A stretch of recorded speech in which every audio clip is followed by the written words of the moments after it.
గూడెం జిల్లాలో మంత్రి పొంగిలేటి శ్రీనివాస్ రెడ్డి పర్యటించారు. బూర్గంపాడు మండలం నాగినేనిప్రోలు, రెడ్డిపాలెం, గుమ్మూరు ఇసుక ర్యాంపు వద్ద గోదావరి ప్రవాహాన్ని పరిశీలించారు. వరదల నేపథ్యంలో అధికారులకు తగు సూచనలు చేశారు మంత్రి పొంగిలేటి.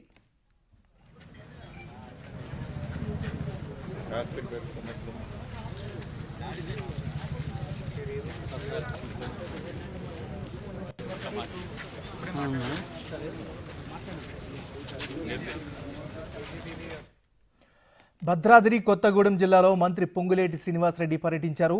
బోర్గంపాడు మండలంలో ఇసుక ర్యాంపు వద్ద గోదావరి ప్రవాహాన్ని పరిశీలించారు. వరదల నేపథ్యంలో అధికారులకు తగు సూచనలు చేశారు మంత్రి పొంగులేటి.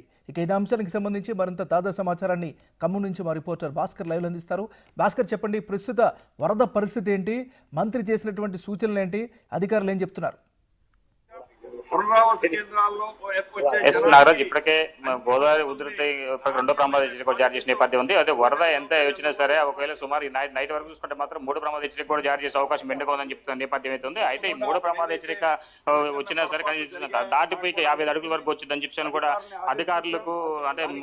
అధికారులు మంత్రి చెప్పిన నేపథ్యం ఉంది. అయితే మంత్రి కూడా రెవెన్యూ శాఖ మంత్రి పొంగులేటి కూడా ఇప్పుడు అదే ప్రస్తావన చేసుకున్న నేపథ్యం అయితే ఉంది. అయితే 50 అడుగులు వచ్చినా సరే గోదావరికి ఎలాంటి ఇబ్బంది ఎదురుకాకుండా అన్ని సహాయ చర్యలు చేపట్టామని చెప్తున్న నేపథ్యం అయితే ఉన్నది. కానీ అధికారులు కూడా ఇప్పటికే పునర్వాస కేంద్రాలు కూడా ఏర్పాటు చేశాము. ఎలాంటి ఇబ్బందులు ఎదురుకాకుండా లోతట్టు ప్రాంతాల ప్రజలందరూ కూడా సుమారు 43 గ్రామాల్లో ఉన్న ప్రజలందరూ కూడా సురక్షిత ప్రాంతాలు తరలించే విధంగా ఏర్పాటు చేయడం కూడా జరిగింది. మరోవైపు 4 మండలాలకు సంబంధించినటువంటి ప్రజలకు కూడా ఎక్కడ కూడా ఎలాంటి ఇబ్బంది ఎదురుకాకుండా ఉండే విధంగా అన్ని ఏర్పాట్లు చేశాము. ఒకవైపు రెవెన్యూ శాఖ యంత్రాంగం కావచ్చు, పోలీస్ శాఖ కావచ్చు, మరోవైపు చూసుకుంటే ఇరిగేషన్ శాఖ సంయుక్త ఆధ్వర్యంలో మొత్తానికైతే అన్ని ఏర్పాట్లు చేసిన నేపథ్యం అవుతుంది. అయితే ఇప్పటికే ముంపు ప్రాంతాల్లో కూడా రెవెన్యూ శాఖ మంత్రి పొంగులేటి శ్రీనివాస్ రెడ్డి కూడా పర్యటించడం కూడా జరిగింది. అయితే దీనికి సంబంధించి ఇప్పటికే ఎలా జరుగుతున్నారు, ఏం జరుగుతున్నారు అనే దానిపై కూడా మొత్తం అధికారులతో కూడా మరి కాసేపు రివ్యూ ఉన్న నేపథ్యంలోనూ మొత్తానికైతే మాత్రం మనం మాట చూద్దాం సార్.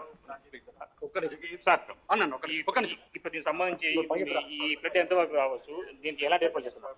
భద్రాచలం వద్ద ఈ రాత్రికి 55 ఫీట్లు రీచ్ అవుతుంది. అంటే 3వ ప్రమాద హెచ్చరిక కూడా ప్రకటించబోతున్నారు. 55 ఫీట్లు వస్తుంది అనేది అధికారుల సూచనల మేరకు తెలుస్తుంది. ఎలాంటి ఏర్పాట్లు చేస్తారు? గత సంవత్సరం వచ్చినటువంటి ఫ్లడ్ దృష్ట్యా ఇప్పుడు ఎలాంటి ఏర్పాట్లు చేస్తారు? అన్ని ఏర్పాట్లు ఈ ప్రభుత్వం సిద్ధంగా ఏర్పాటు చేసింది. పునరావాస కేంద్రాలతో పాటు ఏదైతే నిత్యావసర సరుకులకు కూడా ఇబ్బంది కలగకుండా ఉండే విధంగా ప్రభుత్వం అన్ని ఏర్పాట్లు ఇప్పటికే చేపట్టింది. ఇప్పుడే రివ్యూ కూడా తీసుకోబోతున్నాం. ఫ్లడ్ ఎంత వచ్చినా, ఎంత డబ్బు ఖర్చు అయినా ఈ ప్రభుత్వం ప్రజలకి ఇబ్బంది జరగకుండా, ప్రజల ఆస్తులకు ఇబ్బంది జరగకుండా అన్ని చర్యలు ఈ ప్రభుత్వం చేపట్టబోతుంది. పెద్దవాకు సంబంధించింది కూడా పరిశీలించాం. అక్కడ జరిగిన నష్టానికి ఈ రాష్ట్ర ప్రభుత్వం నుంచి కొంత కాంపన్సేషన్ కూడా ప్రకటించాం గౌరవ ముఖ్యమంత్రి గారి సూచనల మేరకు.